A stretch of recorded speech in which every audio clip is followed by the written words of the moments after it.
Hello, my name is Marcus. I'm the compiler of a collection of therapy quotes entitled Psychoanalytic Self Awareness Quotes. This is TQ 43 and 44. Therapy quote number 43.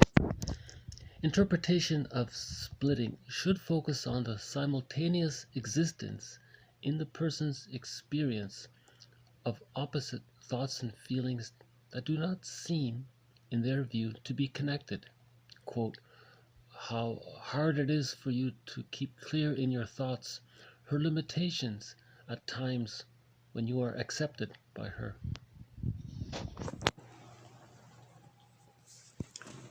Come back to do the next one. So that quote, I think, is a good follow-up to the previous videos on the importance of healing the split and synthesizing the different parts. So it's a key concept in grief work. The quote was, splitting prevents mourning, or splitting precludes mourning. Right? If you unconsciously see somebody is either all good or all bad and you're attached to only one and you don't recognize the other, how do you mourn the loss? Maybe you think you're mourning part of it doesn't work. See, so to reach whole object relations, that's when we integrate good and bad, we synthesize good and bad. I mean, we hear the phrase all the time, right? The whole is greater than the sum of the parts, or 1 + 1 = 3. You got to bring together the good and bad to see the person as a human being, a whole, ordinary, common, regular, just a human being. We're all human beings, right? We're all human beings. We all have the same, right? So, this quote offers one example of trying to bring together, trying to integrate the two sides. Okay, so one more time. Integration of splitting should focus on the simultaneous existence in the person's experience of opposite thoughts and feelings that do not seem, in their view, to be connected. Quote, how hard it is for you to keep clear in your thoughts her limitations at times when you are accepted by her. So you're humanizing the person. See, once you split the person, then the tendency is to idealize, put them on a pedestal, or completely devalue, right?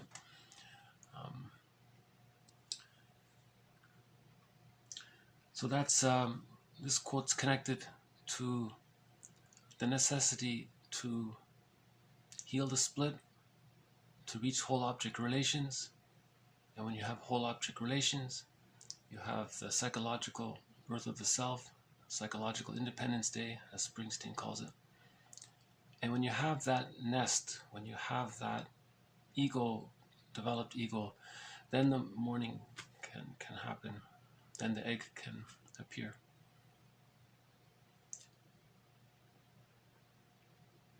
And again, as mentioned before, unhappiness is a malady of the synthesis. So when we're not mourning, there's a malady of the synthesis. And this quote tries to bring together the two parts, the good and the bad. Okay, so that was 43. Next is TQ 44, also a follow-up from previous material.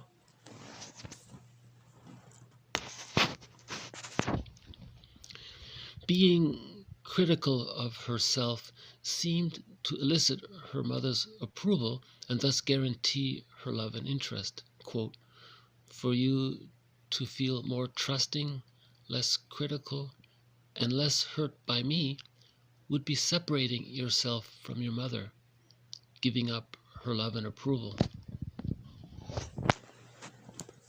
So her pattern is to project the mother onto others and have a kind of negative union, a negative interaction, right? Yeah, somebody calls it a negative union, right?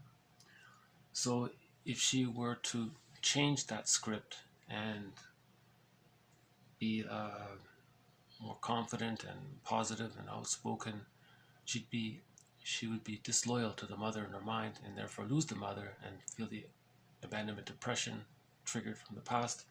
So to avoid that, as a defense, she returns to continuously trying to provoke the therapist to be argumentative and to let him criticize her. So she wants to be criticized because then she feels close to her mother. If the therapist criticizes me, that's familiar. It's painful, but it's familiar. Familiar, it's home, right? And remember, and yeah, I bring this quote up because earlier we mentioned getting the key from under mother's pillow from the fairy tale that Robert Bly talks about. Robert Bly has a whole book called Iron John, just dedicated to that one fairy tale. And the key scene in it is that the person has to separate from the mother, has to get their key back out from under their mother's pillow. That was the image that they used. So one more time. Being critical of herself seemed to elicit her mother's approval and thus guarantee her love and interest. Quote, "For you to feel more trusting, less critical, and less hurt by me would be separating yourself from your mother, giving up her love and approval." Yeah, and another part to this is that she's critical of herself. So she's blaming herself. And when she does that, she feels close to her mother. That kind of implies a fusion maybe between the image of herself and the image of her mother. So if she criticizes herself, she's bonded with the mother. Right? In future videos, we'll talk about another jargon called identification with the aggressor. So she identified with the aggressor, which was the mother, and then blamed herself all the time. So a lot of self-criticism is that internalization, is the internalization of the critical mother, identifying with it, and then treating yourself the way she was treated. Right?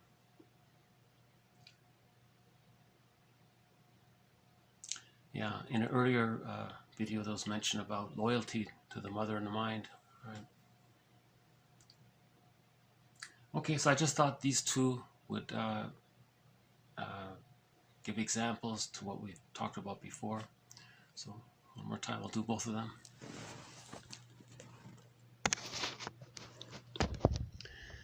Interpretation of splitting should focus on the simultaneous existence of the person's experience of opposite thoughts and feelings that do not seem, in their view, to be connected. Quote, "How hard it is for you to keep clear in your thoughts her limitations at times when you are accepted by her." So good and bad at the same time, right? And the other one is being critical of herself seemed to elicit her mother's approval and thus guarantee her love and interest. Quote, "For you to feel more trusting, less critical, and less hurt by me would be separating yourself from your mother, giving up her love and approval." See, there's that separation anxiety. If she breaks the script, right? If she starts to be kind to herself and compassionate to herself and allow herself the self-entitlement to find her real self, to build her nest, to find her egg. If she does all that, she's separating from the mother, and that's why the therapists are there. He plays a role of a sort of a surrogate other, right? And in the process, notice she assumes that he keeps criticizing her and may even elicit the therapist to criticize her. Then she feels that familiar feeling. But therapy is not about just repeating something that's familiar and comfortable. Right? There's an old question: do you want to feel better or get better? Right? Do you just want to feel better for the moment, or do you want to heal your heart? Heal your soul, right?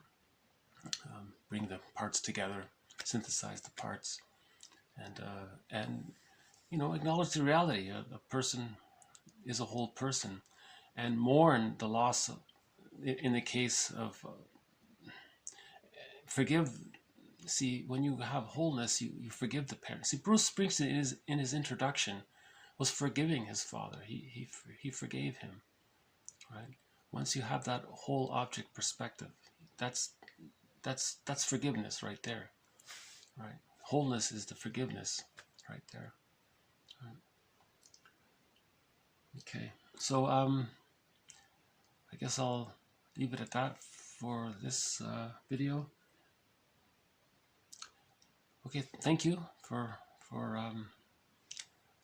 participating in this series.